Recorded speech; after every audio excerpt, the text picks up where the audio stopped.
You've been critical of the decision not to publish the OBR report alongside the government. Liz Truss has said this morning there are no plans to bring that publication forward from when they are currently slated 23rd of November. Is that good enough? No, I don't think it is, because right at the heart of the problems we're discussing here is a lack of confidence that the markets have had in the fiscal credibility of the government's policies. And the way that you establish that fiscal credibility is you have, firstly, credible fiscal targets, and we don't yet know what those are or when they're going to bite. Secondly, you have the OBR score all the measures, including the spending measures that you've probably been talking about earlier in the programme. And thirdly, you have to have the OBR saying that all of that adds up to hitting those particular targets. Now, the question then becomes, when is the best time to come forward with that OBR forecast? Now, it's certainly the case you can't prematurely bring it forward, and tomorrow morning would be too early, for example, because it is an iterative process and it takes time. But I know from my discussions with the OBR that they will be ready by the end of this month to bring a full forecast forward, as opposed to the current date, which is the 23rd of November. And why that's important, Sophie, is for two reasons. Firstly, that the earlier you get that out there, assuming that all the numbers stack up and the markets are comfortable with it, the sooner you can start to calm those markets.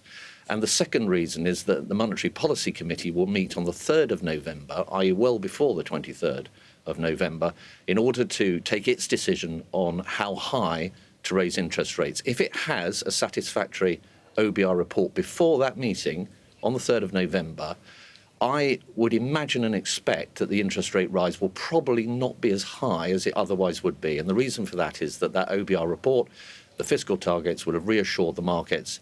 There'll be less concern about the inflationary impacts of the government's policy, and therefore the MPC will be putting interest rates up by potentially, and I do stress potentially, a little bit less. And I say that because these decisions are very finely balanced. The last MPC meeting, for example, the vote was split three ways as to where the movement in interest rates should go.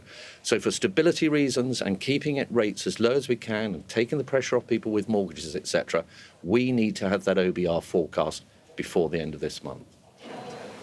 So just to be crystal clear, the decision to not bring forward the publication of the OBR, that, in your view, is going to directly hit people's mortgages?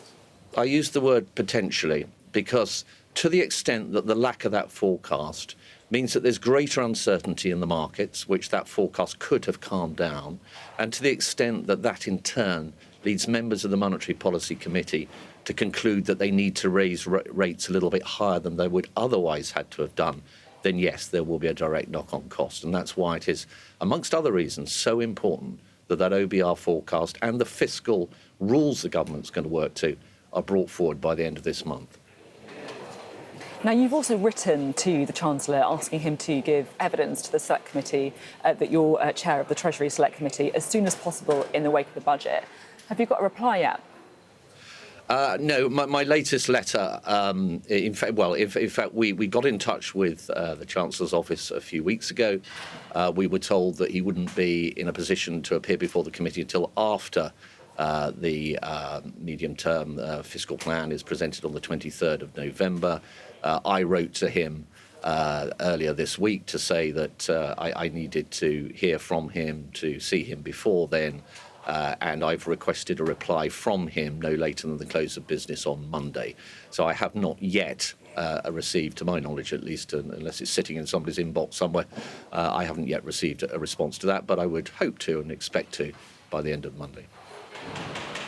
OK, now I'm interested to know your thoughts about the way forward. Obviously, one of the reasons that the markets were quite jittery were because of levels of borrowing. Jake Berry on the programme today saying there will be a review of spending, talking about trimming the fat from government's expenditure.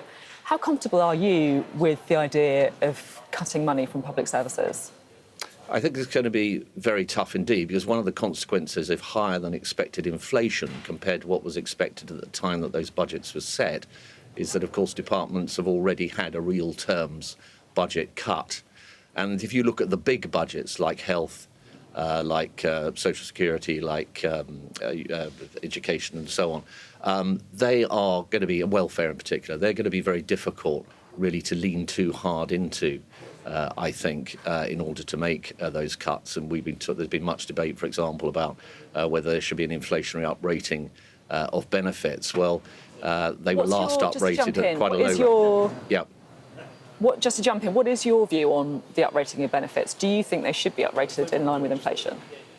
I think we need to have a debate about all these kind of measures in the round at the time that we have all the detail. And of course, we don't yet have all the detail. But I do think there are some very difficult political optics, at the very least, around having the 45p rate abolished and then seeking reductions, for example, in the welfare bill. Now, if you were to uprate welfare payments by earnings rather than inflation, you would save about £5 or £6 billion.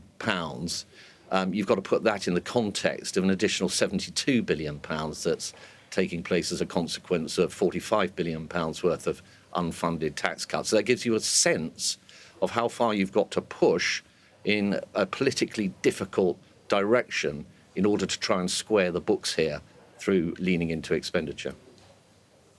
I think it also gives us a sense of your own views on it potentially as well. Liz Truss said this morning that she didn't consult the Cabinet on the scrapping of the 45p rate of tax. That was a decision for the Chancellor, Kwasi Kwarteng, she said.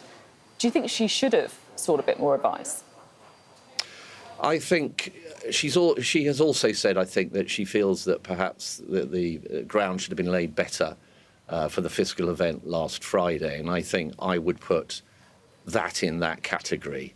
In other words, it appears to me that this has been done at certainly, a lot of stuff done at huge pace, quite a radical approach to institutions and individuals and processes and the norms. And amongst those various things, yes, I think something like a move like that, you want to take your cabinet with you, you would want to discuss it with them. And I think that's typically how that would have happened in the past. Jake Berry is also very clear that, as far as he's concerned, if any Conservative MP votes against the budget or the measures announced in the budget, that would be seen as a confidence vote. So effectively, they would have the whip removed. Do you think that's the right decision? That's always typically been the case, that if you vote against a major fiscal measure in a finance bill, then that is considered a vote of confidence against the government, and the consequence of that would be to have the whip removed. So I think if that is the position that is adopted, then I don't think it'd be reasonable to say that that's out of sync with what has happened in the past. I think the question really will be around the practical politics of that, because clearly if there are a number of backbenchers or a groundswell of resistance to a particular measure, then that would be problematic. It is a question of whether you can hold the dam or not, if you like, on that. And of course, sometimes these pushes on particular points can be resolved before you even reach that point, because the government will, on occasion, amend the proposals that it's putting forward. None of that, of course, on the 45p will come in for some time, because that will be in a finance bill probably in the early part of next year. At the same time, though, it's been pretty clear from what Liz Truss and Kwasi Kwarteng have said since the budget that they have no intention of reversing the 45p measure. Given that, how many of your colleagues do you think might end up voting against it? Oh, well, look, I'm not going to get into speculating around potential future rebellion sometime next year. As I said earlier, I think the important thing, and I'm sure that most of my colleagues will be doing this, will be we want to know the full extent of this package.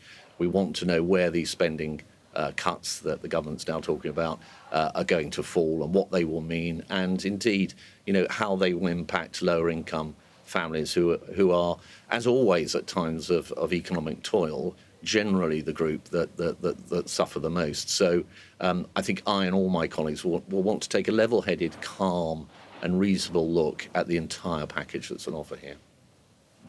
It doesn't sound like you are entirely sure how you will be voting on some of these measures. I take the point that you want to look at it in the round, but is that still an open question? Well, I don't want to sort of endlessly repeat myself, Sophie, but this is okay.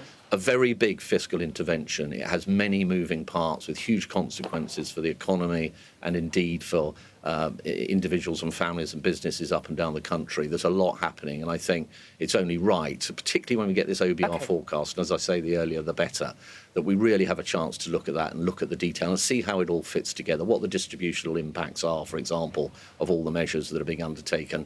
And quite rightly, the government is saying that the intervention on supporting households with their fuel bills will be disproportionately beneficial to those lower income households because they have a higher proportion of their expenditure that's accounted for by energy costs. So there are swings and roundabouts here, and you have to look at it in the round.